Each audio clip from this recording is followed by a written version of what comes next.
네, 누가 착각하고 있냐? 누가 착각하고 있냐? 참 요즘 말이죠. 진짜 부전자전이란 말이 맞는 것 같아요. 부전자전. 부창부수란 말도 맞는 것 같아요. 문재인과 김정숙을 보면, 야, 유유상종이라는 말이 더 맞나요? 이 문준영이를 보면 이건 정말 부전자전이 맞다. 그런 생각이 듭니다.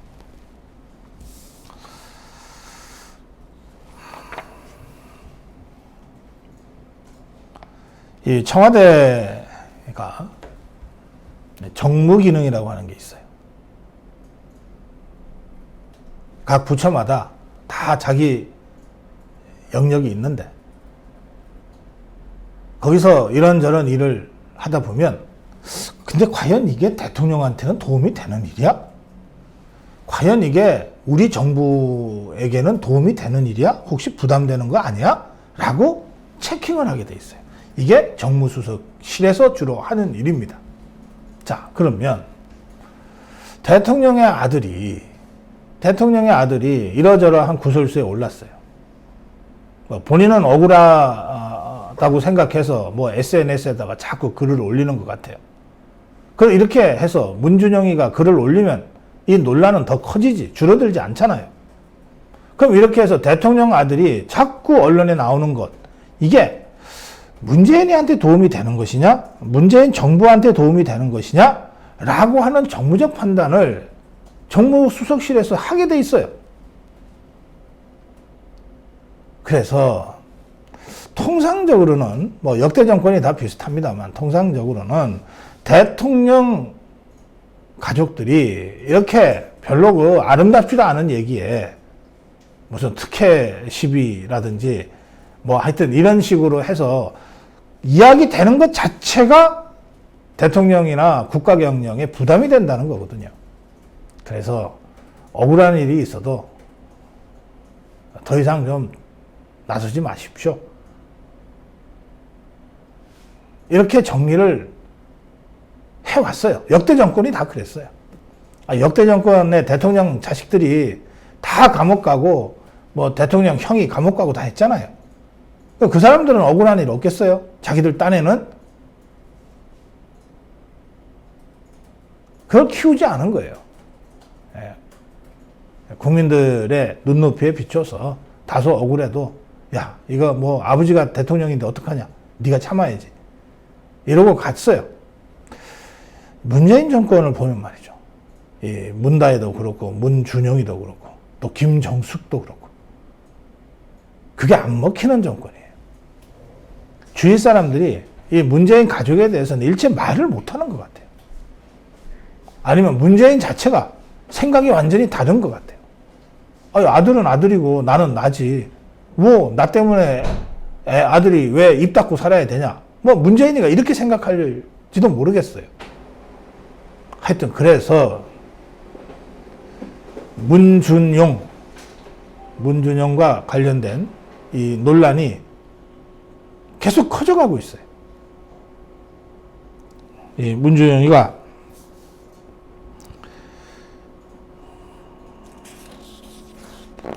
착각을 하는 것 같은데 반말도 아니고 누구한테 이거 착각하는 것 같은데 이건 반말이죠. 하여튼 SNS에다가 이렇게 지금 썼어요. 국민의힘 쪽에서 이런 비판이 먼저 나왔습니다. 사업가이고 대학에 강의를 나가면서 작품 하나에 5,500만 원을 받는 대통령의 아들이 서울시로부터 1,400만 원의 지원금을 받아 전시회를 개최하는 세상이 됐다. 또 다른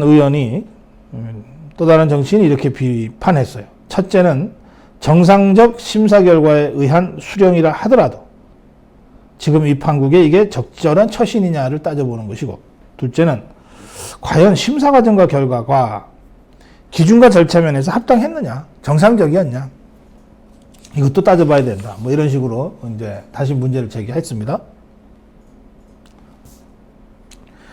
신청된 181건 중에 46건만, 시각 분야에서 46건만 선정돼서 84%의 피해 예술인들은 한 푼도 지원받지 못했다. 신청한 사람들 중에 230여 건은 아예 심사대 지원도 한 푼 못 받았다는 거죠. 뭐 이런저런 비판을 했어요. 그러면 정상적인 이 청와대라면 야, 뭐 야당이 저 정도 얘기하는 거는 그냥 의뢰하는 거니까 그냥 조용히 해라. 이거 키우는 거 아니다. 라고 넘어가면 되네요. 그러면 한 2, 3일 있으면 잊혀지는 거죠. 이 정권은 말이죠. 문재인 정부는 전혀 다르네요. 문준영이가 바로 페이스북에다 글을 썼는데 첫 줄부터가 반말조예요. 착각을 하는 것 같은데 이렇게 시작합니다. 착각을 하는 것 같은데 하면서 먼저 자기 얘기를 합니다. 코로나 지원금 1,400만 원이란 작가가 수익으로 주는 돈이 아니라 작가에게 수익으로 주는 돈이 아니라 작가가 전시, 작품 제작에 사용하는 돈이다. 자, 뭐 제가 이 예술 쪽을 잘 몰라서 이 문준영의 이 말을 제가 여러 번 읽어봤습니다. 이게 뭐가 다르지? 자, 코로나 지원금 1,400만 원, 이게 작가한테 그냥 쓰라고 주는 게 아니고 작가가 전시하거나 작품 제작을 할 때 쓰라고 주는 돈이다. 이런 얘기 아닙니까? 그냥 1,400만 원 줄 테니까 이거 갖고 너 뭐 맛있는 거 먹고 살아라가 아니라 제작비에 쓰라고 준다는 거 아니에요? 그 제가 문준영한테 한번 물어보고 싶네요. 그러면 이 1,400만 원을 받아서 뭐 맛있는 거 먹고 뭐 이런 데 쓰지 않고 작가 이 전시, 작품을 전시하거나 작품을 제작하는데 이 돈을 썼다고 칩시다. 그럼 작품이 나왔겠죠? 그러면 이제 1,400만 원의 지원금이 투여된 작품이 나오겠죠? 나오겠죠? 예. 그럼 이 작품은 누구 겁니까? 이 작품은 누구 거예요? 소유가. 문준영 거 아니에요? 이게 계약이 이렇게 1,400만 원을 투입해서 작품을 만들면 이 작품은 1,400만 원 지원금을 준 무슨 재단 쪽으로 가는 겁니까?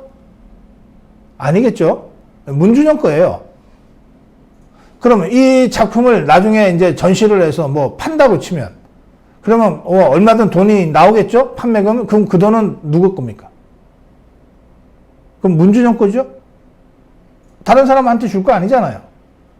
갤러리에 전시하면 갤러리 피를 줄 거고 화랑 갤러리한테 얼마 떼주고 어쨌든 거기서 작품을 판매하면 판매금은 문준영 거 아니에요. 그러면 이렇게 해서 판매 수익이 들어온 이 돈은 뭐 맛있는 거 먹을 거 사 먹고 해도 괜찮은 돈이죠. 이 돈도 그런 걸로 쓰면 안 되는 거예요? 될 거 아니에요. 작가가 판매해서 수익한 돈이니까. 그럼 이게 뭐가 다르나 이 말이에요.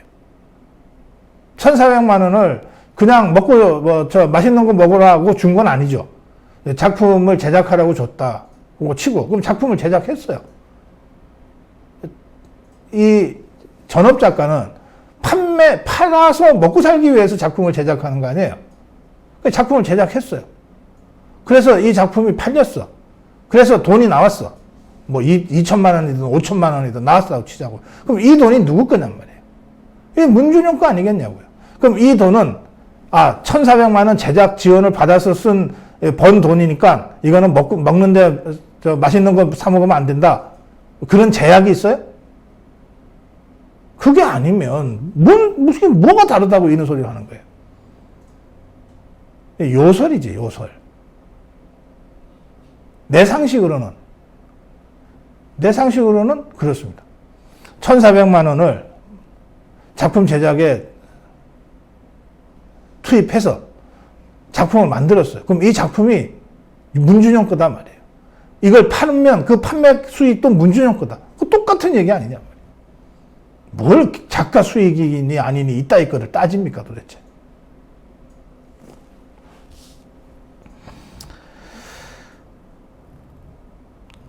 그 다음에 무슨 미술 전시회가 무슨 파티 같은 곳이라고 생각하는 모양인데 전시회는 작품을 파는 곳이다 그랬어요? 파티 맞는데?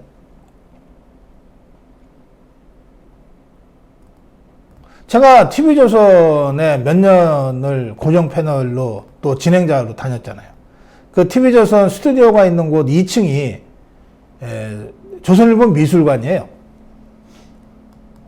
그 2층에 그 굉장히 넓은 그 갤러리입니다.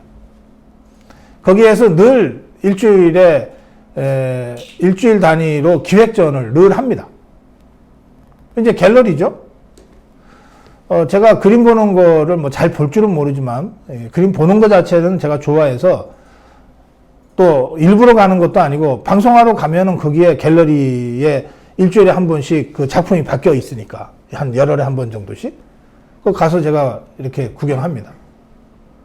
늘 그 일종의 뭐 호화스러운 그런 뭐 파티 이런 뜻이 아니고 작가들 전업 작가들이건 아마추어 작가들이건 자기의 작품을 출시하고 전시하고 하는 것은 그 작은 잔치죠. 많은 사람들이 축하하러 오죠. 그리고 가난하게 사는 예술가들이 이런 기회에 그동안 혼신의 힘을 다해서 고생해서 작품을 했으니 우리가 한 점 정도 사주는 게 후원의 의미도 있다. 이렇게 해서 일부러 작품 사주러 오기도 하죠. 그 잔치 분위기 맞아요. 그걸 서양식으로 파티라고 하면 뭐가 달라집니까? 그거 다 테이프 커팅도 하잖아요. 그 갤러리 기획 전시의 오프닝 세레머니 같은 걸 다 하잖아요. 그리고 이 화환들이 쫙 와요. 이 잔치집처럼. 이 결혼식장에 화환 보내듯이 온다고요. 뭐 다 축하, 무슨 기획전, 개인전 해가지고. 그 파티 맞는데? 이 사람은 도대체 어디서 사는 사람이야? 미술 전시회가 무슨 파티 같은 곳이라 생각하는 모양인데, 글쎄, 파티 맞다니까? 정말 즐거운 자리지. 전시회는 작품을 파는 곳이다. 이건 또 좀 잘 모르는 모양인데, 작품을 파는 것은 화랑이에요, 화랑. 화랑. 전시회는, 물론, 전시회 기획전에 와서 이 작품 사겠다고 해서 이렇게 빨간 딱지 붙여놓고도 하지만, 판매를 안 하는 전시회도 많아요.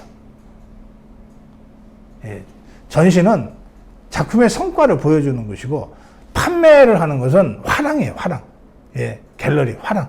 또는 옥션 같은데.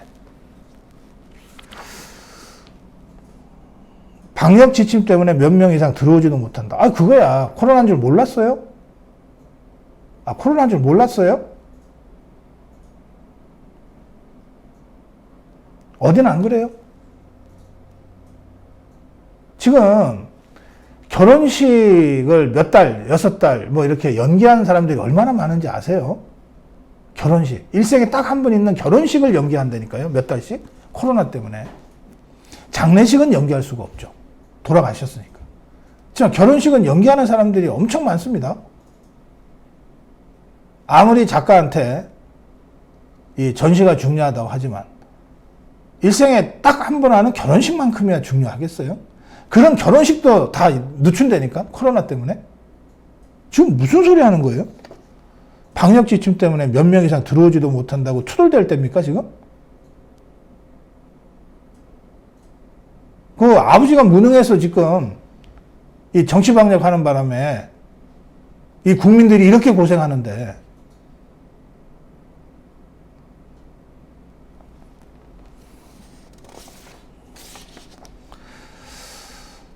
아마 많은 국민들이 혀를 쯧쯧하고 찼을 것 같은 대목은 이제 그 다음에 나옵니다. 문준영이라는 사람이 전 뭐 누군지 모릅니다. 개인적으로 만나본 적도 없고 이 사람 작품도 본 적이 없는데 이 페이스북 글을 보면서 이 사람은 그 자의식이 굉장히 강한 사람이구나. 뭐 예술가들이 되게 자의식이 강하죠. 자존심 하나 갖고 버티기도 하죠. 예, 그렇긴 해도 이렇게 표현을 하나 싶어요. 뭐라고 그랬냐? 제 작품은 대통령 아들이 아니더라도 예전부터 인정받고 있었다. 뭐 이 사람이 거짓말이라고는 생각하지 않습니다. 이 사람의 말이 작가의 자존심이 있지. 이런 것까지 어떻게 거짓말을 하겠어요. 그게 인정해요. 그렇구나. 문재인이 아들이라서가 아니라 나는 작가로서 문준영으로 이미 작가 문준영으로 그동안 인정 이미 받았다. 이 말 아니에요. 예. 진짜 자부심, 자긍심이 있으면 이런 말 자체를 안 합니다. 그냥 저는 작가로서 인정받고 싶습니다. 이 정도 하면 되는 거예요. 설익은 자존심. 설익은 자아의식이 이런 식의 말들을 하게 만들죠. 참 문재인이도 김정숙이도 어렵겠구나 싶어요. 뭐 어떡하겠어요. 자식 이기는 부모가 없대는데.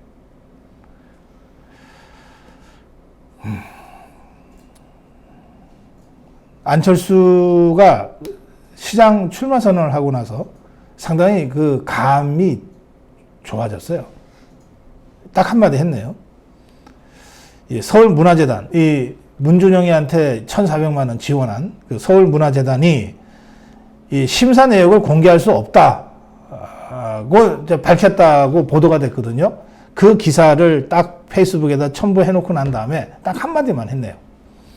서울시정 개혁과제 중 하나. 시장 된 다음에 손 좀 보겠다 이 말이네요. 서울문화재단 문준영이한테 1,400만 원 주는 그 결정 과정에 있었던 사람들 식겁할 것 같으네요. 김태흠 국민의힘의 김태흠 의원이 딱 한마디 했습니다. 몰염치와 이기적 사고 수준이 참으로 가관이다.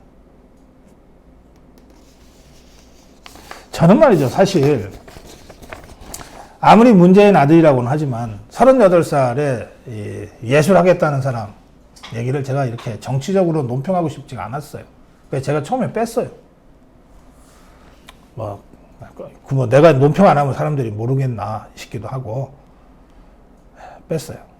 뺐는데 제가 이 논평을 하게 된 것은 문준영한테 얘기하기 위해서가 아니에요. 문재인 청와대 앞으로도 1년 6개월 남았죠. 5월 9일까지니까. 한 1년 5개월 남았죠. 좀 정신 좀 차리세요. 생각이 달라서 또는 무능해서 나라 망가뜨리고 이런 거야 어쩔 도리가 없지만 이런 거는 걸러낼 수 있잖아요. 대통령 아들이 이렇게 SNS에 야당하고 언론하고 그냥 머리 쳐박고 싸우고 하는 이런 모습을 안 보이게는 할 수 있잖아요. 청와대가 그것도 못해요. 국민 불안은 끌지 않도록 해야지. 이렇게 힘든데. 제가 문준영에게가 아니라 청와대 비서실장과 민정수석한테 이 얘기는 좀 하고 싶어서 제가 이 주제에 논평합니다.